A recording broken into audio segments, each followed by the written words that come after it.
Ow! Thank you for hanging out with us today. So we have a fantastic panel, creating an ecosystem for the film industry. My name is Rudy Ellis. I am the CEO of a local Philly company called Switchboard Live. We have a platform that makes it really, really easy. In fact, we're using it here. It makes it really easy for one single live stream to go out to all your different destinations: Facebook and YouTube, Periscope, Twitch, Twitter, you name it. One stream out to all of them. What I love to do is have you guys, my panelists, introduce themselves, maybe talk about what they've done, what they're doing, and then we'll get right into some questions. So first up is Sharon from the Philadelphia Film Commission. Would you mind just giving an introduction of yourself? Sure. Thanks, Rudy. So I'm Sharon Pinkenson. I'm officially the Executive Director of the Greater Philadelphia Film Office. We are a film commission that represents all of southeastern Pennsylvania, 5 counties: Bucks, Chester, Delaware, Montgomery, and Philadelphia. First thing I learned on the job was to say them alphabetically. The politics are involved. I've been at the Greater Philadelphia Film Office since 1992. Before that, I was a costume designer, worked in film for 8 years as a costume designer and a wardrobe stylist, and fell into this because there hadn't been a film commissioner for 2.5 years, and a new mayor was coming in, and I talked him into rejuvenating the film office because my friends needed more work, and I ended up doing that job. So that's who I am. Awesome. Thank you. Jeff? Thank you. Very happy to be here. My name is Jeff Waxman. I'm a producer, line producer. Actually, Mark, not Max, Mark, myself and Sharon met years ago on a movie called Law Abiding Citizen, which we shot in Philadelphia. So this is a nice reunion. So my most recent films have been Vice, and I have John Wick 3 coming out in May. We make movies and we have fun doing it, and this is going to be a lot of fun. Awesome. Thank you. As Jeff says, my name is Mark, not Max, but I'm known as Max in Austin. We met on we probably met before that, but we did Law Abiding Citizen. I'm also a line producer, and I've done a number of films in Philly. After Law Abiding, I was there for Silver Linings Playbook. After that, I did Jeff and I did a movie with David O. Russell called The Fighter, and then I went on and did Silver Linings Playbook and American Hustle, where David wanted to go to Philadelphia, and I think it was at that time Pennsylvania was too popular, and a lot of this stuff is driven by tax credits. They were out of money. We ended up in Boston. Came back to Philadelphia recently on a movie called 17 Bridges that will come out this summer. That's a cop drama set in New York, and as often happens, you go somewhere else because New York is very expensive. I was in Philadelphia on another movie called Limitless. Thank you. Just to kind of set the stage, by a show of hands, how many people know what a film commission is? Okay. Awesome. So what I love for Sharon, for you to do, just for the folks who do not know what a film commission is, maybe can you speak to what a film commission does? Sure. So happy to do that. So a film commission is the agency. Sometimes it's a government agency. You actually work for government. Sometimes you work for film commission. It actually is a nonprofit. Sometimes it's part of tourism. But in Philadelphia, it's a nonprofit. It used to be a government agency back before I started, and we spun it out to a nonprofit to represent the 5 counties, as I was mentioning. So that would be too many governments. And what we do is responsible for attracting moving picture production to come to the area that we represent. And I say moving picture because it's really the only thing that qualifies all the different things we do. We work on everything from student films to TV commercials, reality shows, feature films, documentaries, series, anything that's a moving picture. And we're responsible for attracting them, which means we work on tax credits, which is the coin of the realm these days. Almost nobody shoots anything that's really significant unless they're able to get tax credits, and they vary vastly from one state to another. And the reason for that is important to know is the United States is really the only country in the world in the film business that doesn't have a national film commission. So when Canada first started with tax credits, that was the first place that started in the mid to late 90s. Everybody went crazy in the United States because all of the business was going from the West Coast, from LA, all went up to Vancouver, and all the business on the East Coast, primarily New York, went up to Toronto. And we called it, we film commissioners called it the giant sucking sound, and there was nobody to talk to in Washington. They just didn't care because there was no film commission. So one of the most important things you do as a film commissioner is make sure that you incentivize filmmakers to come there, to provide them with some kind of a discount, and they vary vastly in how they look because each jurisdiction came up with their own plan. And we make it easy for filmmakers when they do come. So we take care of them. We are the concierge for the filmmakers, and we know where all the right places are, where the crew is, how to stay in the best hotels, how to make sure they have all the resources that they need, and whatever it is, it's our job to make their experience the best possible so that we have a great reputation, so that they spend a lot of money and they can't wait to come back the next time. And that's basically what a film commission does. Awesome. Thanks for the answer. That's actually a good segue. Mark, we'd love for you to speak as to why film in Philadelphia. So I know you've done some films. I'd love to hear your feedback on why to film in Philadelphia. Well, as Sharon said, the first reason to go to Philadelphia is a tax credit, because really before a studio or a financier will let you look anywhere, they'll ask what's the tax credit, or they'll already know it. And so Philly has a great tax credit. It's 25% or 30% if you film enough on a stage facility. And it qualifies for above the line, which means those big actor salaries get included, and that's very valuable, and so it can be millions of dollars. I mean, the second reason after that, like in a couple cases that I've filmed in Philly, is it's not a bad alternate for New York City. There's enough of a grid-like downtown to match New York. There's some Brooklyn-ish neighborhoods. There's some Upper West Side-looking buildings. You know, it's not... And most of the jobs that I've done in that way have gone, like the movie Limitless. We did a couple weeks in New York, and we came to Philly for the whole film. And then this one I did this fall, 17 Bridges, also a really New York-centric story about shutting down the city to catch some criminals over one night before rush hour starts. We did even less in New York, basically went to New York to film the bridges and tunnels, and then did everything else in Philly. So that's a very good reason to go there. I don't know. Got it. No, it's perfect. Jeff, I'd love to learn from you. Are there any benefits? You know, obviously Mark's touched upon why. Like, what would be some of the benefits of filming in Philadelphia? Well, the first benefit is Sharon and the Philadelphia Film Commission. There are a lot of film commissions across the U.S., a lot of states, they have them, but they really don't do anything. Sometimes they actually backfire because you think they're going to help you and they don't. They say, yeah, we'll take care of that. We'll get you that train station, and then you go to get it, and they never did anything. These guys under Sharon's jurisdiction really go out of their way to help you get tricky locations.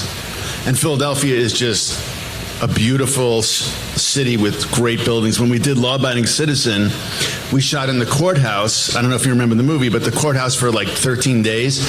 We could never have built those sets on stage anywhere. We couldn't afford it. and the access that we had and the cooperation was amazing. It's also much easier to get around in the city as opposed to New York. In New York, if you do a company move 2 avenues, it could take you, half a day. In Philly, it's much quicker. So that's another advantage. It's a smaller size city, and it's easier to do everything.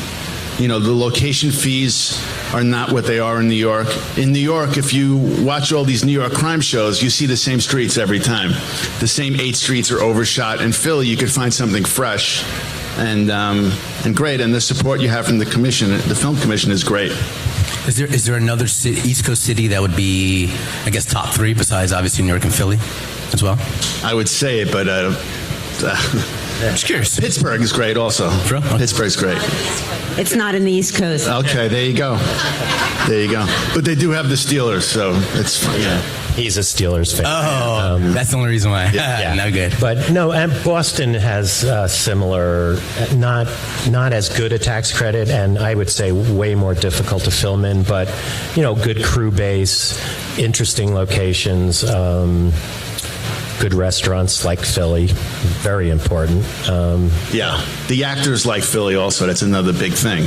Sometimes if the actors are miserable, it makes the movie a lot harder to make. And they seem to be very happy in Philadelphia. Got it. Cool. Sharon, with regards to just the film industry, right? We'd love to kind of, since you've been around for, a couple years, right? Love to hear your take on what does it take to really, grow an industry as a whole, from your perspective.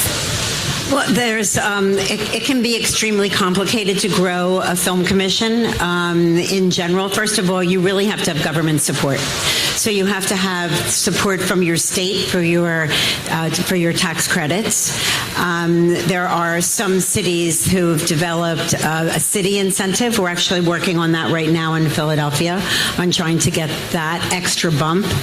And there's 2 kinds of economists in the world. I've realized there are the economists that believe in incentivizing business in general, and there are economists who do not believe in incentivizing business, and that follows the pattern of the government as well. So it's really, really important when you're building a film commission to make sure that you have the support of the government, or it's not going to work. So in the city of Philadelphia, we've really developed an understanding about what a great business the film industry is for the city, for the economy of the city, for the other kinds of attractions that it brings. I mean, Philadelphia is really having a moment. We like to think that it's going to last for a long time, but the city's really hot and has some of the best restaurants in the world, some fabulous crew hotels that are really as good as they get, and we get the cooperation of the people there who might complain when they're stuck in a traffic jam, but they're the first people after the film comes out to say, "Yeah, I was there when that was happening." So they're really happy about it, and it helps to add to the cachet of the city. And we work really hard to make sure that not just the filmmakers, but also the people in the neighborhoods where we're shooting are not taken advantage of, and we find a good happy medium. Those are all really important elements. I have a staff that is incredible. We are 7 women. And 7 women. That's what we are. So that's a key ingredient. Well, it works really well for me. I love working with women, and I, it's. We get a lot done. We work very hard. We're very committed, and the people that work with me at the Film Commission are very, very skilled at what they do. So I don't have to look over every single thing. There's so many things to do. So everybody's really good at what they do. That's important. They're very committed professionals. Got it. So we're at South by. There's obviously there's music, there's film, there's interactivity. We have startups in the room as well. So there's definitely a startup ecosystem. And so for me, being a startup founder, I love to see if there's any similarities between the startup ecosystem and the film ecosystem. Right? Can you guys maybe I'll set the stage with the startup. You have to pitch an idea, you have to fundraise, you have to build a team. Right? I'd love to kind of see if you guys have any feedback on some of the similarities from a startup to just the film industry itself. Sharon, Mark, anyone? Jeff? Yeah, well, I would say, I mean, look, every time you make a film or a TV show, you're starting a business. As far as the idea, it's a script, I would say, is the germ of the idea. But given the script, as far as the idea of what the production is going to be, one of the first things someone like Jeff or I do is take a script and figure out where we want to do it, how many days it's going to take, what the budget is going to be. And there's a smaller team of people you get started with, and hopefully some of them are local, because as producers we don't want to pay to bring people in when we can avoid it. So places like Philly that have experienced crews are valuable as a go-to first stop on a film. So the team element is huge. Yeah. Anything, Sharon?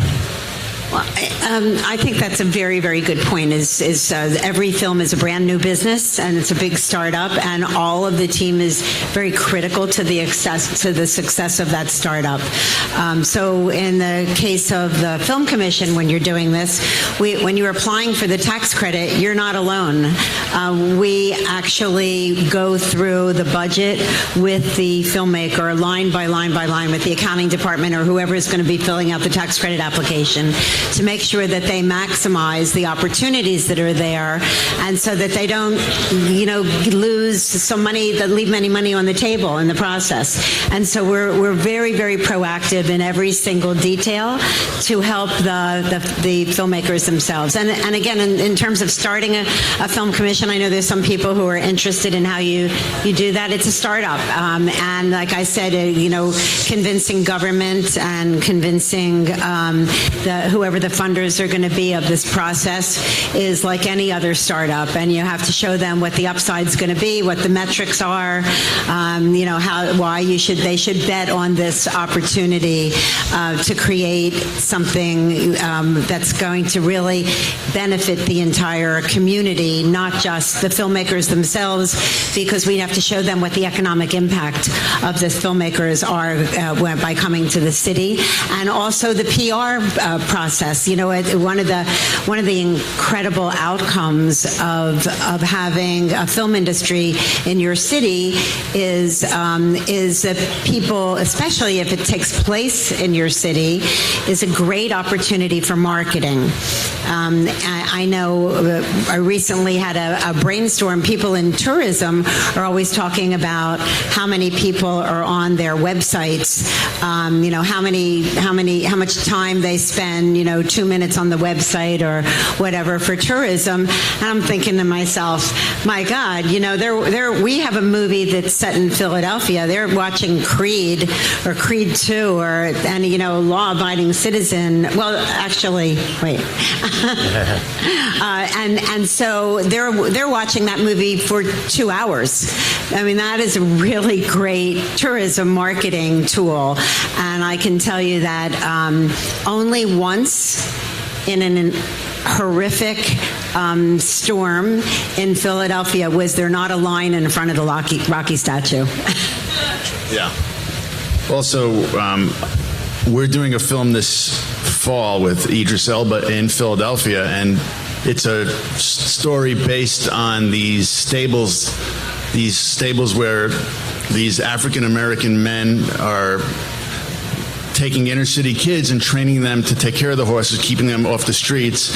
And part of not only are we making the movie, but we're going to try and save the stables, which the city's trying to tear down. So we're going to try and raise money as a fundraiser and keep the stables active. So it's great when the movie intersects with real life and we could do something positive. But hopefully we're going to do that this summer. That's awesome. It sounds like that's one of the key things with an ecosystem, right? So obviously the title of the panel is, what do we have to do to involve the ecosystem?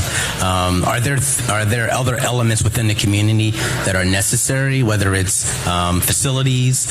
You mentioned about staff and resources and crew. Are there things that can help, to grow the ecosystem of the film industry in a city? And if they are, what are the key things that you think are beneficial? There's always you're doing film. It's basically a manufacturing process. So there's tools you need, and anytime a city starts to get business, film suppliers, whether it's camera, grip, electric, the stuff you need to make films, people building stages. I mean, those are all things that make a city more and more attractive. So you might start with a tax credit and whatever it is, a proximity to Los Angeles or New York, but the more elements you can find in place, the better off you are. Are there key things like does the studio sets? What about those? Like, are those key elements within the city? Well, yeah. I mean, a construction crew, usually you'll build your sets. So the construction crew is an important thing. You need a stage to build a set on. I mean, until they built a stage right outside of Philadelphia, we used to find a warehouse. So on Law Abiding Citizen, we built in a warehouse, and on Silver Linings Playbook, and then they built the stage, right? And Limitless, and then they built a stage. And so the last time, this fall when I went there, we were able to go to a stage that had all the stuff we needed. It had, basically rigging in the ceilings called a grid that we can hang lights from. We didn't have to set that up. We didn't have to. So that's, those kinds of things are great. They help. And also you gain tax credit benefits if there's a camera house in place that you can rent from, because a lot of this tax credits have brick and mortar requirements where you qualify things for tax credits as long as they come from the state you're in. So the more of that there is, the better, the more attractive it gets to filmmakers. It really starts with and ends with the tax credit, because the minute the tax credit works, more and more comes, and the more that comes, the more that stays, and it keeps growing.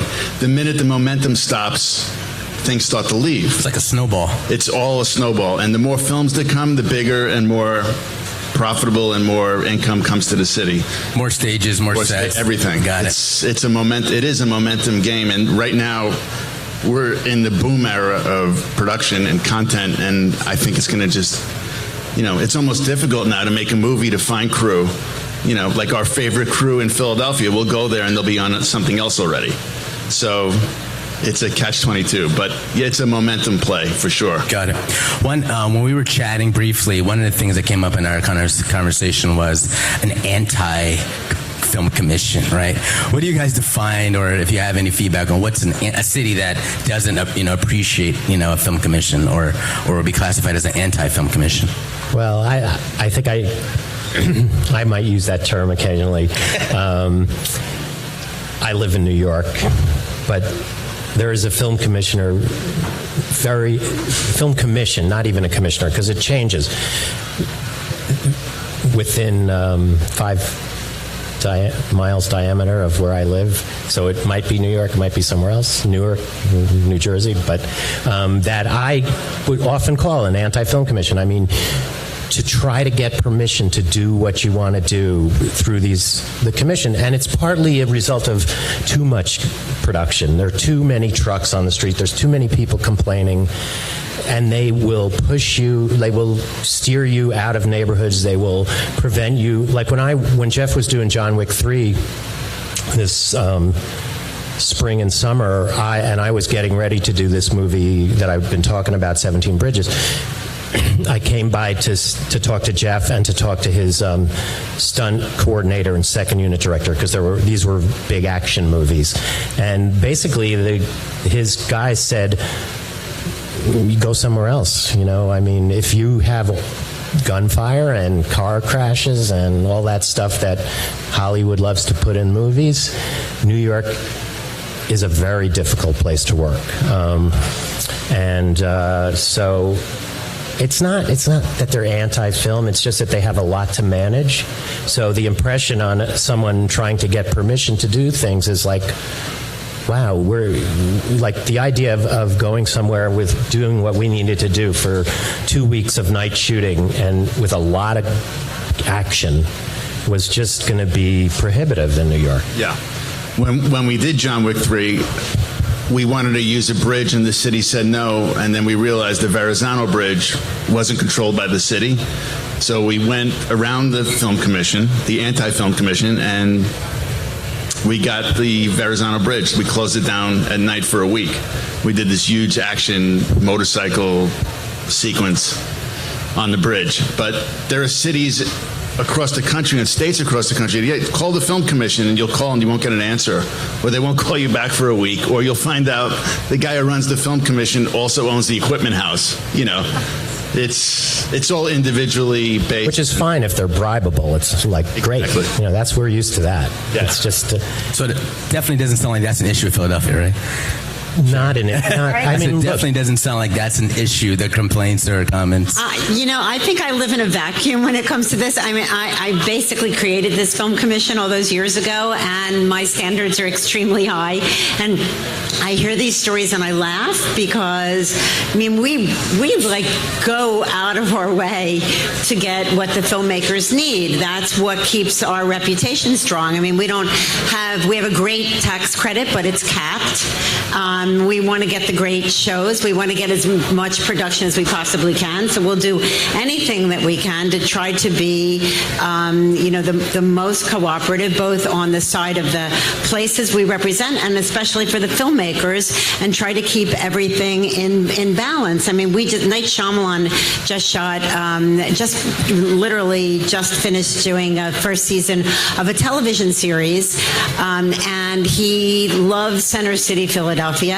And he picked a very wonderful downtown residential block that he wanted to shoot in continuously, and it was very, very challenging. I mean, there's not a lot of parking for the residents, and they were taking up parking on a very regular basis, and we just took it upon ourselves to be the intermediary to try to get the filmmakers what they need, and also to make sure that the residents were as impacted as little as we could manage.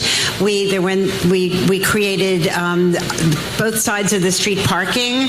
We made sure that the residents got parking vouchers to park in garages. I mean, we had to say, look, you just can't do this, guys. To the filmmakers, let's find a way that we can make it a little bit easier. And those are the kinds of things that I think a really good film commission has to do, is to find that balance where everybody, these guys work in New York. They know that they get things in Philadelphia they could never get in New York, and at the same time that they know I can't give them every single thing that they want. But cheesesteaks. But we try really good cheesesteaks. There may be some of those in the back.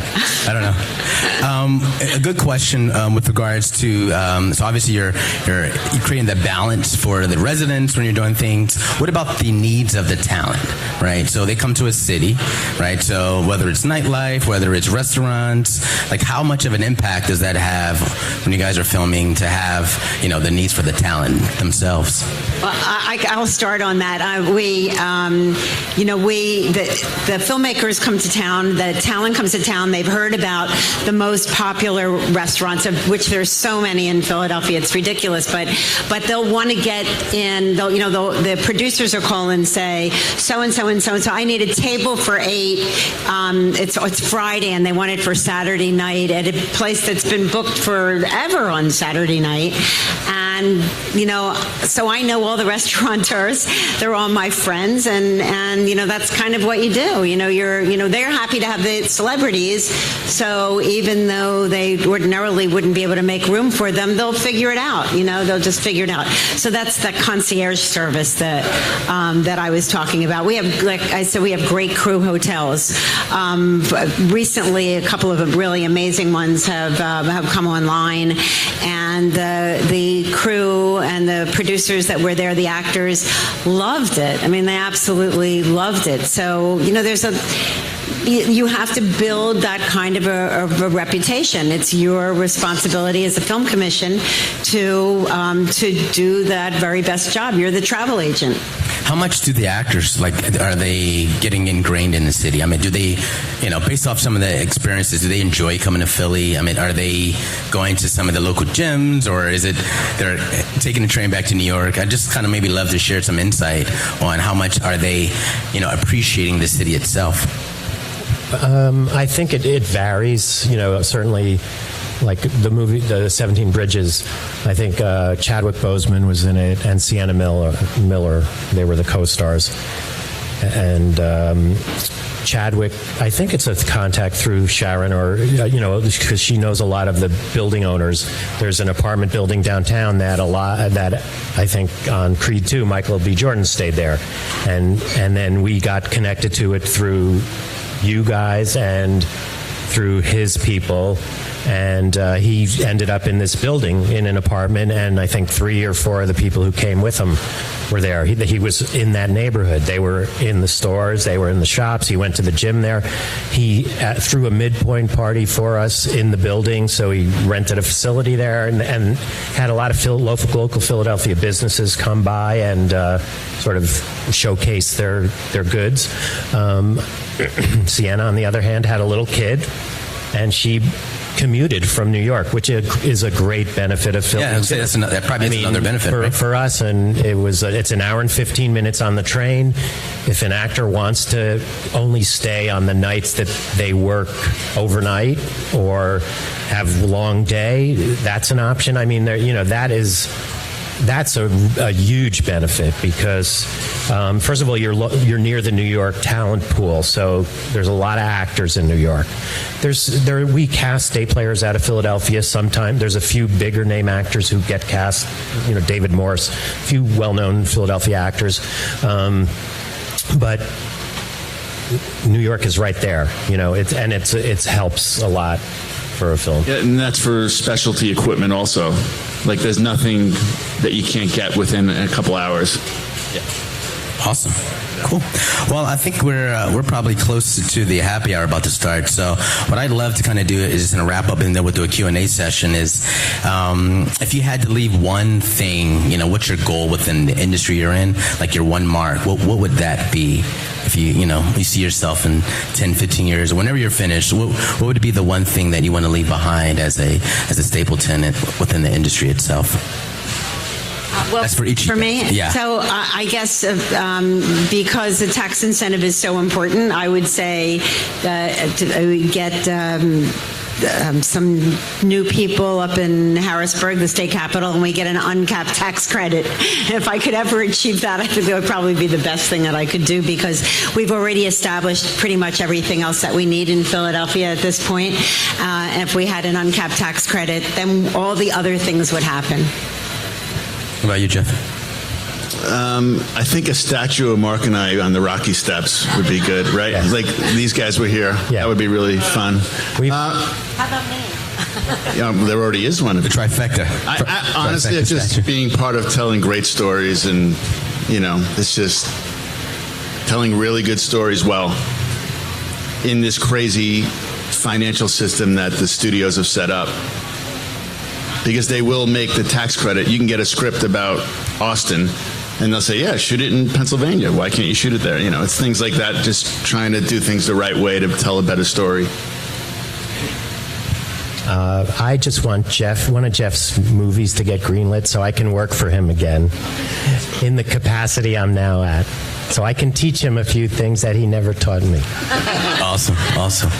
So I think it'd be, if you have any questions in the audience, we'd love to take a couple questions. We'll go from left to right. Oh, you have a mic. There you go. Never mind. This question is for Sharon. I'm wondering, what percentage of your time do you spend lobbying government officials? And then also, how are you demonstrating economic impact? What are your talking points? The first question about lobbying government, It's something that you do actively during certain seasons at the state capitol and with city government. So I have a lobbyist that works with me both for the city as well as for the state. And it's something that I do, we're involved in one way or another all the time because it's so critically important. We never have enough, so we're always trying to get more. And then, what was the second question? I'm sorry, totally. Straight economic. Oh yeah. Okay. So what we do, we never used to do like an annual report, and we started doing an annual report a couple of years ago, which we don't. It's not like a fancy printed thing. We do it in a binder. We don't want them to think we're spending too much money on doing this, and it's all about the metrics. We really gather as much data as we possibly can. We want to show how many people are employed in each of the different counties, what the economic impact is of each and every show, exactly, every single thing that we're doing. So we're creating data. We just put together a new economic impact report, and we're going to be asking the filmmakers when they fill out this report on the call sheets, on the crew list, to actually provide us not just the crew list at the beginning, at the end, at any time that there's a new distribution, but we're also going to ask for the zip codes of where each of the crew and the actors are from. And if we just have that zip code, then we can identify specifically, we can tell each of the elected officials who's working and who's from their area that's working in the business, who are the business, what are the businesses that are been accessed through the filmmaking, what are their zip codes, and so that we can talk about what's happening in each of their districts. And that's a really good metric to have. Does that help? We'll get you. Well, go ahead. We'll get you for sure. One sec, ma'am. So I'm an economic developer out of Athens, Georgia, and the state of Georgia and Atlanta are both doing amazing things to incentivize film activity in that area. But unfortunately, Athens sits outside of that 30-mile zone, and the cost differential of bringing a project all the way out to Athens, it's a challenge for us to kind of mitigate that cost through incentives itself. So my question is, how important is working within that 30-mile zone to a film project? How do you...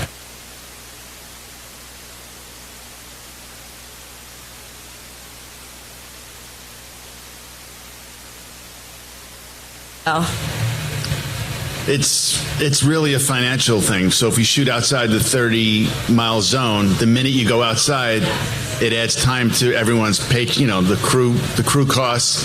But if there's something in Athens, like the university, that you want to shoot, you want to shoot between the hedges of the football field, you can only get that in Athens. So it's tough. I mean, a lot of areas outside the zones in New York State, I think upstate New York has a extra kicker. They do have an incentive. They give you extra money to go outside the zone. In Savannah, I think Savannah has a kicker too.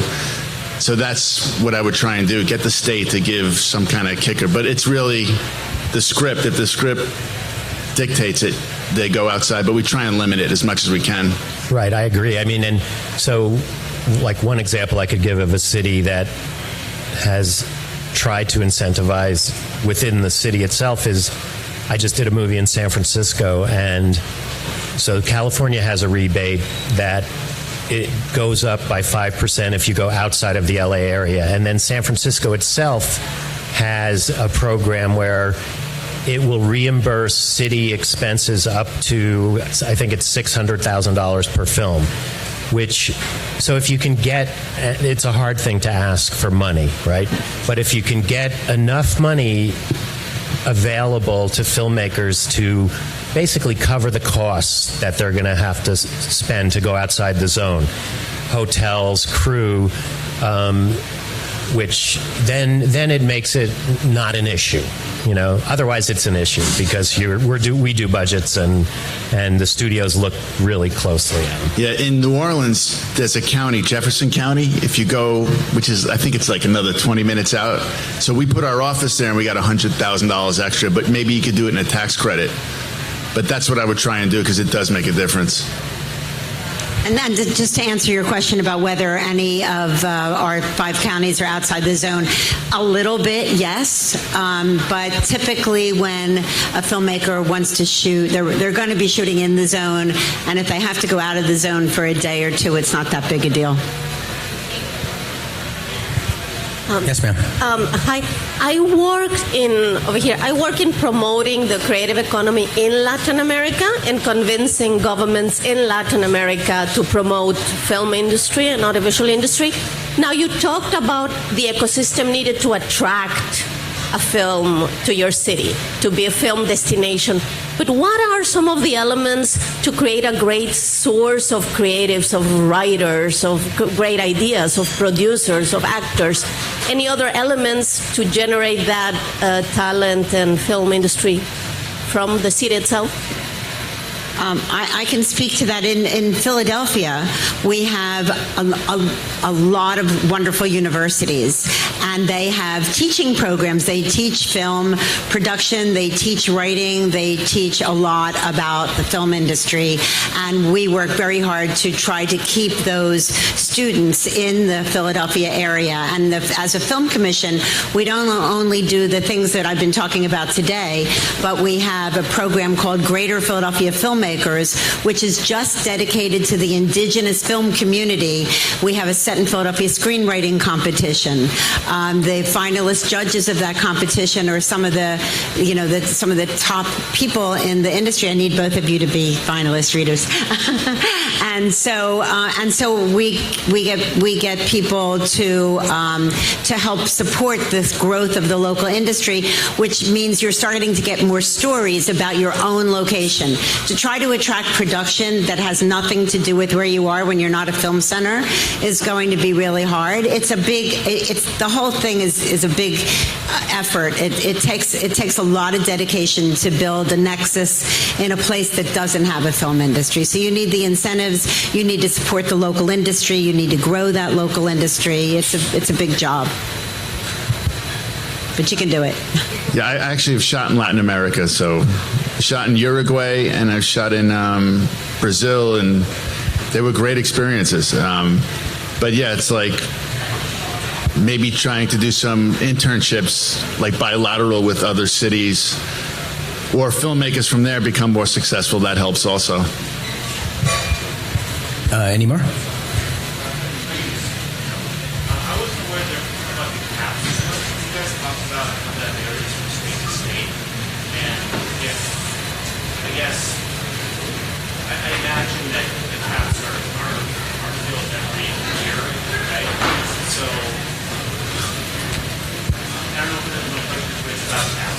Caps. Yeah, so the question's about caps on the rebate or tax credits. Yes. Sharon? So as I was saying earlier, every incentive is different. There are no two incentives that are exactly the same. And if in Pennsylvania, we're probably the only state that has two equally large major centers for filmmaking, and that's Philadelphia and Pittsburgh. And they're very far away from each other. It's a big state, and one is all the way on the East Coast, and one is on the other end of the state. And we compete for what it's a cap in Pennsylvania, which is $65 million in a year. So we run out of money every single year, and it's competitive, and it shouldn't be competitive. There should be enough money for both places because it's a great industry, and we're doing a lot of things on both sides of the state. So instead we compete, and that makes no sense at all. So, I think that happens in any state that has a capped program. There are a number of states that don't have caps. I mean, Georgia, Atlanta is the biggest, I think, film center right now because there's no caps, and there's two kinds of caps. The state caps the annual spend, but then some film credits cap the amount you can give to above the line, or they cap the salary, the most you could pay to a certain individual. So New Jersey just restarted a tax credit that they had gotten rid of, and they have a cap of, I think, $500,000 per actor. So you get 25 or 30, whatever the tax credit is, back up to $500,000. So in the case of like some movies that we do, where you might be paying an actor $10 or $20 million, a state that doesn't have a cap on the individual is way more valuable than a state that either doesn't allow above the line, which is the case with New York State, or a state that caps actors. Pennsylvania doesn't cap the actors, but it does cap the. It caps the actors at $15 million in the aggregate, which is very high. $15 million is pretty much not a cap. I mean, there are some actors who get more than that, but it's pretty much, that's something we're usually not worried about. But $500,000 or $1 million is a factor.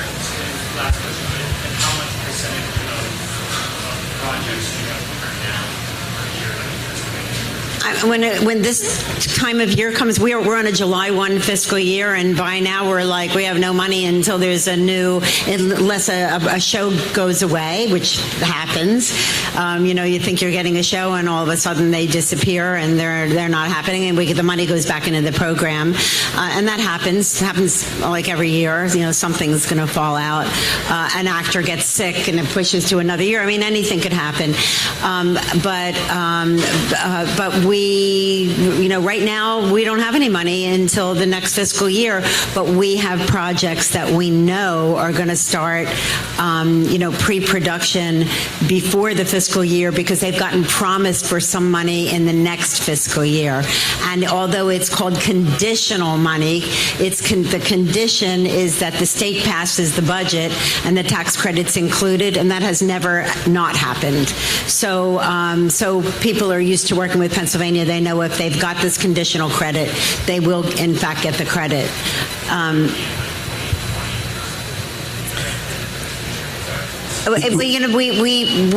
We give incentives for reality shows, for TV shows, for TV commercials, for feature films and documentaries. So I don't really know necessarily how many films we turn away, because once the word gets out and everybody knows how much money there is in any incentive anywhere that they're thinking about going, because it's published constantly in our industry, the phone stops ringing, so you don't know what you didn't get.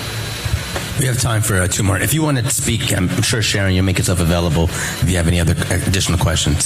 So we have thank you very much for your presentation. I was quite surprised to learn there's not a national institutional board that protects your industry. So it sounds to me like you've got, in principle, only within the United States, 50 different institutional environments that are competing with one another, and then on top of that, cities and so on. So you just mentioned you gather the data from publications within your industry. My question was to Sharon, how do you keep ahead of the competition?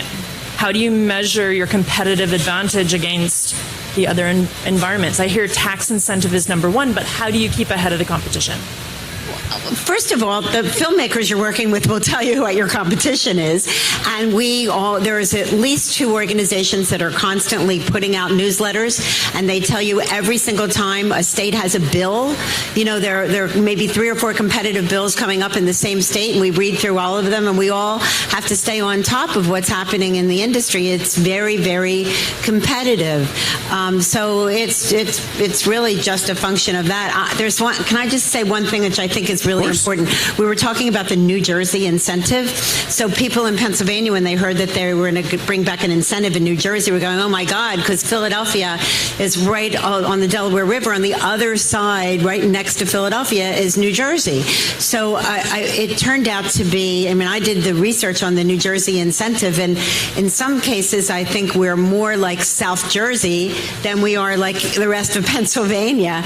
And so they did a really great thing in New Jersey. In South Jersey, the incentive is higher than the incentive in North Jersey. And it's actually a 35% tax credit. And just like in Pennsylvania, in order to qualify for the tax credit, you have to spend a minimum of 60% of your entire films or projects budget on the ground and qualified expenses in the state. So it's the same in same in Pennsylvania and the same in New Jersey, with one incredible exception, and that is in New Jersey, it's either 60% or a $1 million spend, which is a bonanza for Philadelphia, because everybody in Philadelphia goes to the New Jersey shore in the summer. Half of our stories take place in Philadelphia and Jersey. You can easily spend $1 million in New Jersey and 60% in Pennsylvania, and you're going to get benefits from both of those states, and I think it's an amazing opportunity for us. So you have to really, really understand your neighboring credits and understand what's happening in the industry on a daily basis. All right, we're getting the call from the back. We got one more question, and then I just have one question. So, are you from Canada? Oh. I'm not, actually. I just moved here from Denmark, so I'm kind of... Oh, I thought you had a Canadian accent. So I was going to say, in Canada, the provinces compete with each other also. Sure. Quebec competes with Ontario. They all compete. Right, it's sure. the same thing, and they keep tweaking the rebates to make them a little better, and they go back and forth. But Sure. Yeah, love it. any more questions? Well, cool. There's a hand there. Oh, I didn't see that.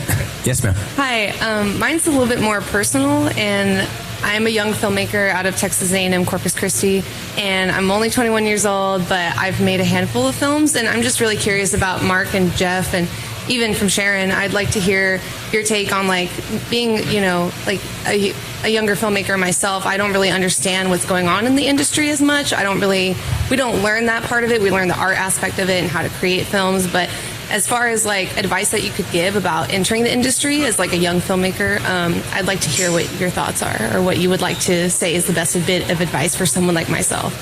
Sure. Want me to go? Cool. If you guys want to take a stab at giving her some great feedback and guidance, and then we'll close in from there. If you're a filmmaker and you want to be a director or a writer-director, that kind of filmmaker, then I would say write and direct. Keep writing and directing. Send your stuff out. Tell Jeff what you're doing, and because now you know him, and because it's not, you don't really need to be concerned about the tax credits or anything like that. If you get the opportunity to make a film that a studio is in charge of, or financier is in charge of, who's concerned about that, then you'll have to fight the battle or not of where you're going to make your movie. And it's something that we deal with all the time. The filmmakers have certain ideas about what they want to do. We want to be on their side, but the studios have bottom lines, and so we're always told to go to Atlanta, and no matter where we're making a movie, where it's set, we'll always do an Atlanta budget at this stage of the game. So I would say do your thing, and don't worry about the stuff. The other thing I would say, I don't think there's ever been a better time to be a woman director or writer. You're going to have more opportunity now than anyone has ever had before you. I mean, we go to meetings now, and everybody wants to hire all women, everything, which is good. It's so you have a great opportunity. But like Mark said, if you write, just keep writing and just keep doing it, and just be persistent. You will make it. They make it seem like so incredibly difficult. It's not. If you keep at it, you'll do well. And yeah, I'll give you my email. Send me your stuff, and then I'll send it to Mark too. Sharon, any advice from your side? If you're passionate about what you do and you hone your skill, I agree. Don't worry about tax credits for what you're doing. Just write. Just write. Read other people's screenplays. I think that's very important. And just get it out there. Submit your material. Join screenplay competitions. Just keep at it. Good luck to you. Thank you. Thank you, guys. Thank you for your time, and thank you for the panels. Enjoy South by.